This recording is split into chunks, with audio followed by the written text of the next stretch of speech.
What does it mean to be free? When I think of being free, it could be like out of prison, whether that's a virtual prison. Some people seek freedom from prison, but some other people seek freedom from addiction, which is its own kind of prison, freedom from the burden of our past, freedom from the anxiety of the future. Freedom is the power or the opportunity to choose and act according to your will. We are empowered. We have the power. We have the freedom. So, what will you do with it? Keep shining, be a light. You were made to be a lighthouse, shine bright. Keep shining, be a light. Hello, and welcome to this episode of Keep Shining with Stuart MacMillan. Today, we're going to talk a little bit about freedom and empowerment. July is truly the summer. It's a month where, when I was young, July was the month where I spent a lot of time actually in the Laurentian Mountains, just outside of Montreal, Quebec, Canada. You spent a lot of time in July at a camp called Lac Lachigan. Beautiful setting, nestled in the mountains on the lake. I went there as a camper, music camp, wolf cub camp, and then later as a counselor and on staff. One year actually as the lifeguard. I do recall actually that as the lifeguard, you got paid more to do less, and you suddenly became really good looking because somehow the same guy who the previous year had been cleaning out toilets and doing maintenance at the camp was better looking as the lifeguard, but he actually probably looked exactly the same. I think there's some psychology to be done there, but anyway, I digress. July is also the month of my birthday, and I recollect my mom doing everything she could to make my birthday special, whether that was in our little backyard or later she would have the birthday parties at the bowling alley. They had a special room to party, and all the kids bowled, and I think she probably did that just to get the mess out of her house. It's also the birth month of my stepdaughter Tiffany, my stepson Jesse, and of course, who could forget my favorite nephew Matthew.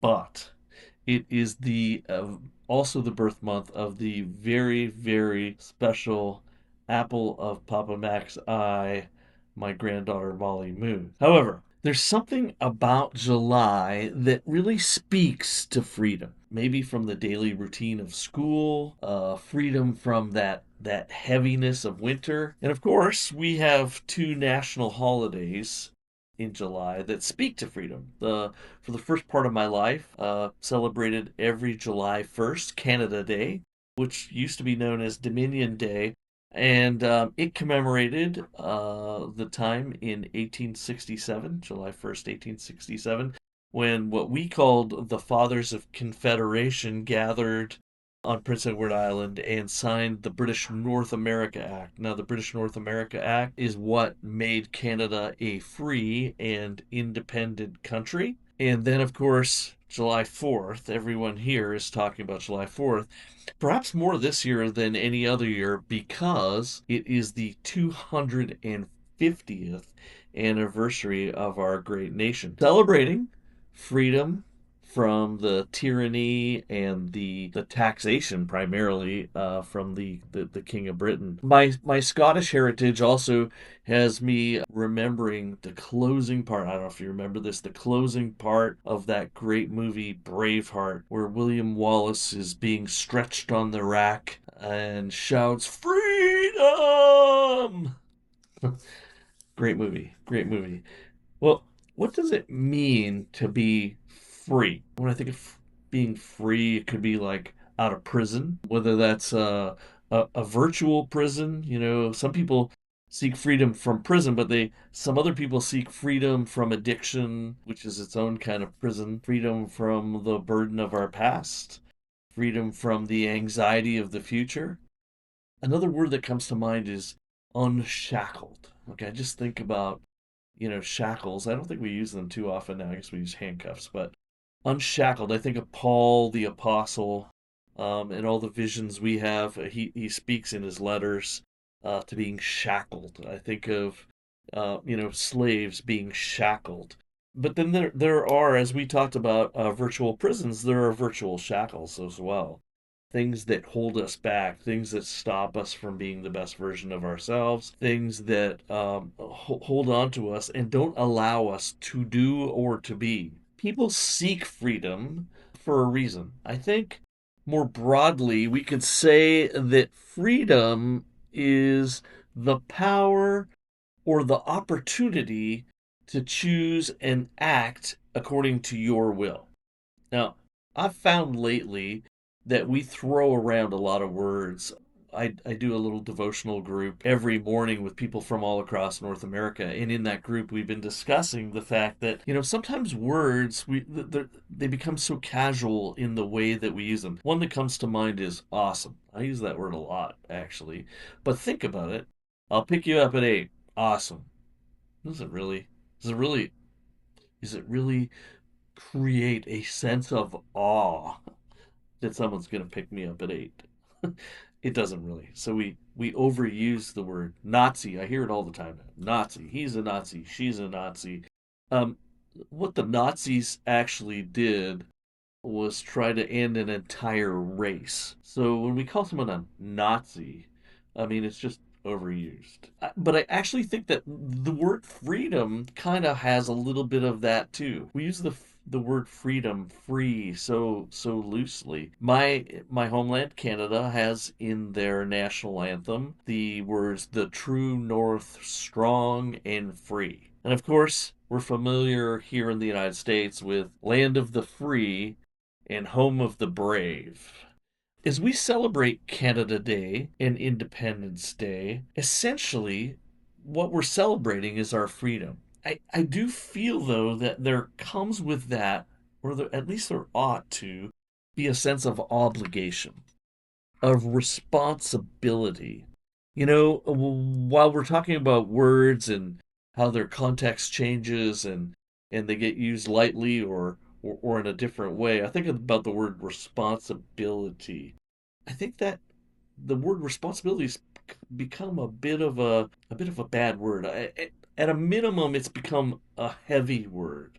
You will hear me often speak about the so that principle. We are blessed so that we can be a blessing. We engage in personal development so that we can help other people develop. So we seek freedom so that, hopefully, we can do something with it. As we celebrate July 4th, our freedom was almost an experiment. And I would say that for the most part, this was an experiment with truly awesome results.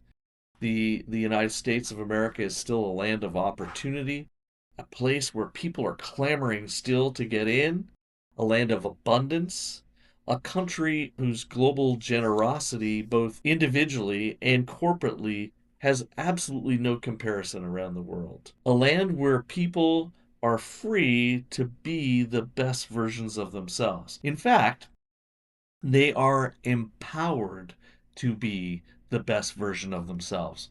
We are free so that we can do something with it. Empowered, like freedom, is about having the opportunity to do. Being empowered, like freedom, is about having the opportunity to be, the opportunity to make decisions and take action. That's what empowered actually is. It literally means to be given power. That power comes from our freedom. So, this July, as Canada celebrates its 159th birthday, and the United States celebrates its 250th birthday, let's celebrate our freedom to do and to be. We are empowered. We have the power. We have the freedom. So, what will you do with it? I know what I want to do. I want to use my freedom to be a light.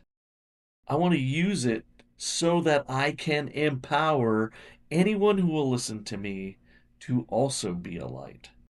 We are trusted to do something with our freedom, the freedom that we've been given, and we are essentially the keepers or the guardians of that freedom. We are the keepers of the light, the lighthouse keepers. So I would say to you, keep guiding, keep empowering, keep shining, and be a light. Keep shining.